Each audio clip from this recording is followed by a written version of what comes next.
Hi guys, welcome to Chapter 9. Wait, what if I told you there was a Philippine revolution where nobody died? No battles, no bloodshed, no guerrilla warfare in the mountains. Just a letter, one letter, and an entire island achieved independence from Spain.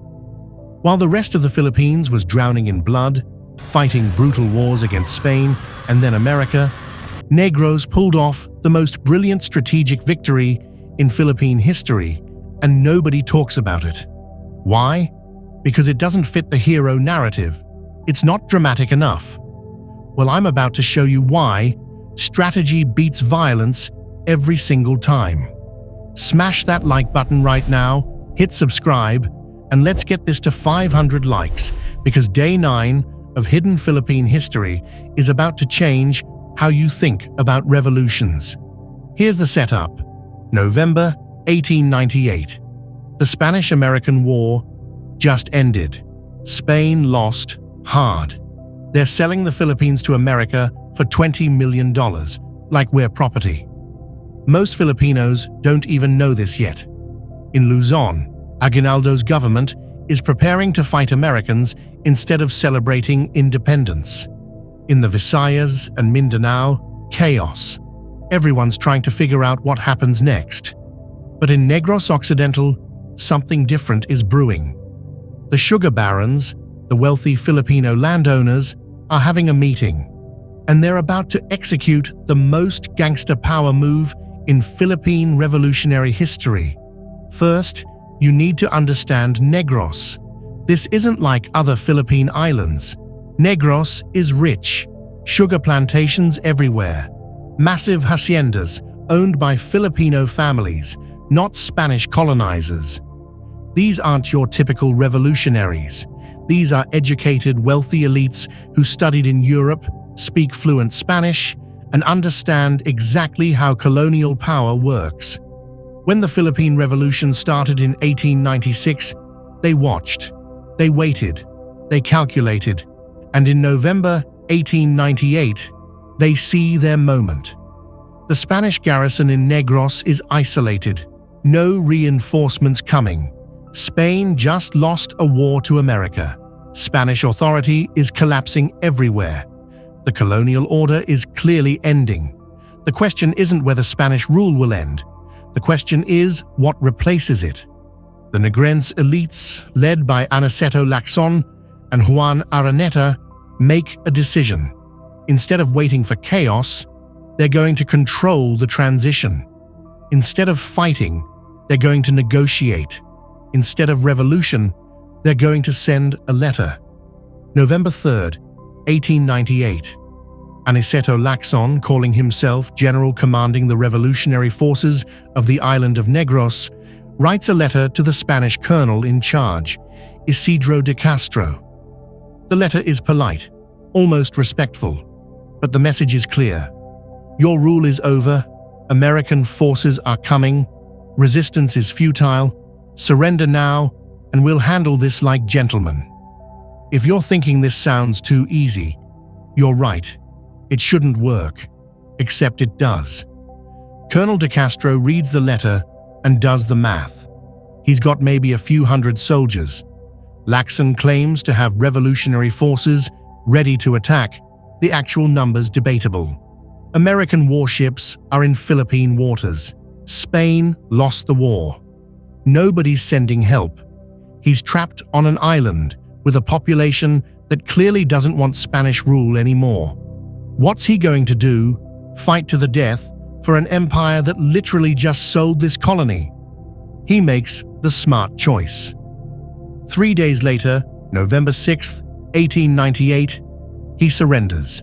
No shots fired, 0 casualties. The Spanish peacefully hand over government buildings, arsenals, and administrative offices. Think about how insane this is. Spain controlled the Philippines for over 300 years. In most provinces, ending Spanish rule required years of warfare, thousands of deaths, massacres, burned villages. In Negros, it takes 1 week and 1 letter.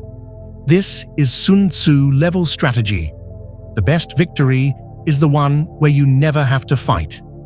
November 27th, 1898, 3 weeks after Spanish surrender, they establish the Republic of Negros, not part of Aguinaldo's republic, not waiting for American approval.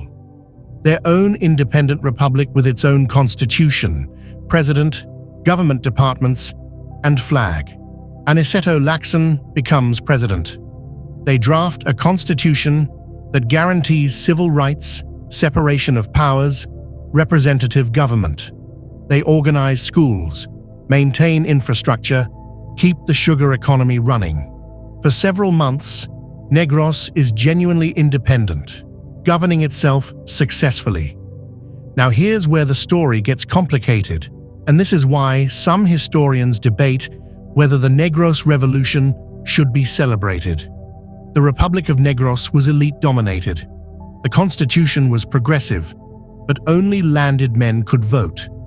The sugar workers, the cicadas breaking their backs in the fields, they weren't exactly liberated. The hacienda system continued. Wealth inequality remained extreme. The Filipino elite basically took power from the Spanish elite without changing much for poor Filipinos. This is the uncomfortable truth. The bloodless revolution succeeded because it was a negotiated transfer of power between elites.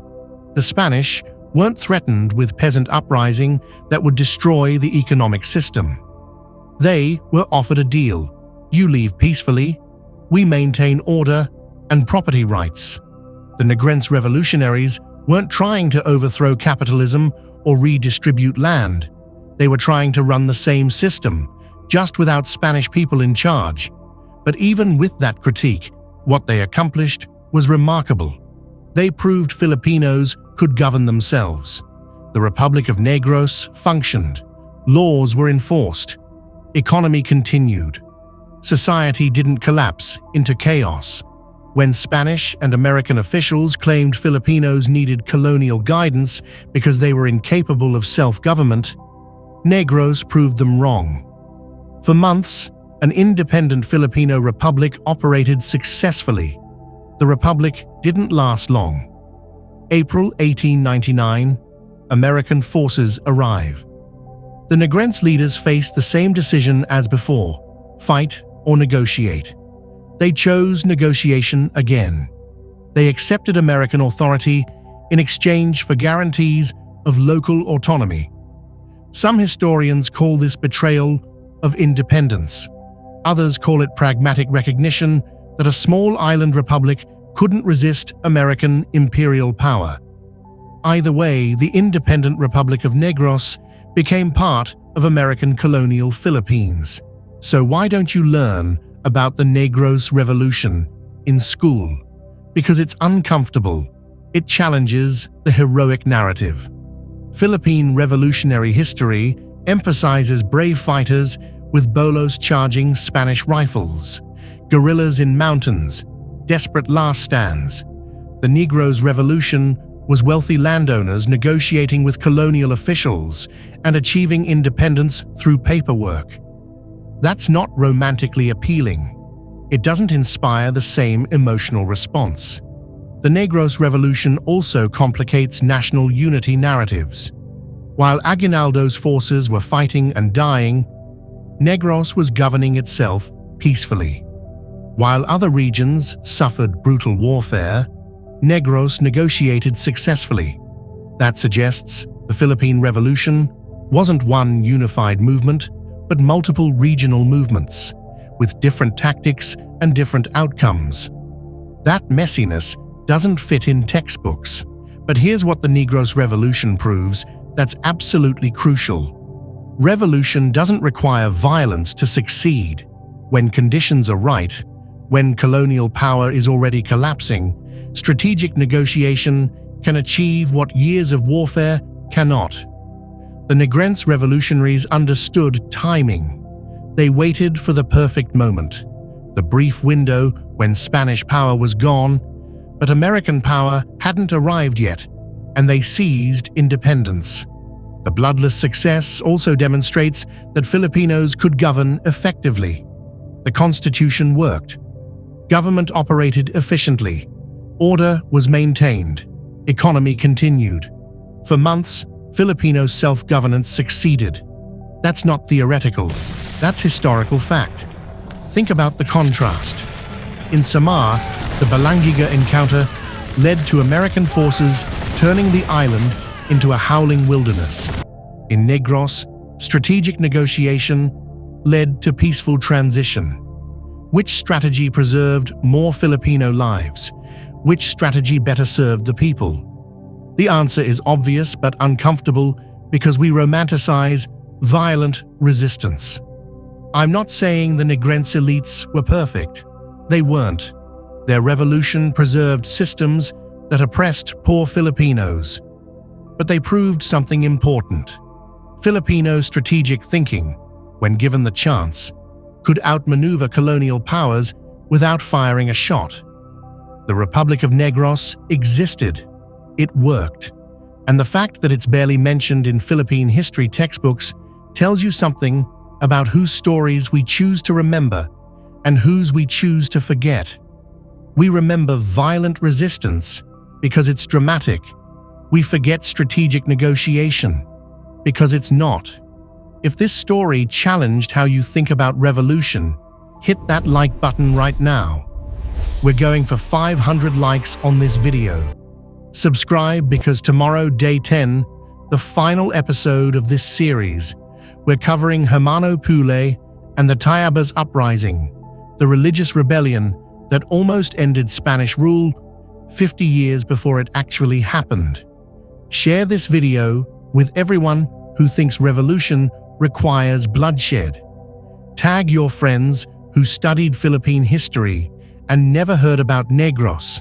Post it everywhere, because the most successful Philippine revolution is the one nobody talks about, and that needs to change. One letter, 1 week, one bloodless revolution. The Republic of Negros proved that sometimes the pen really is mightier than the sword. And that's the kind of Filipino brilliance that deserves to be remembered.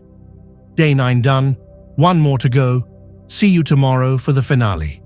Mabuhay!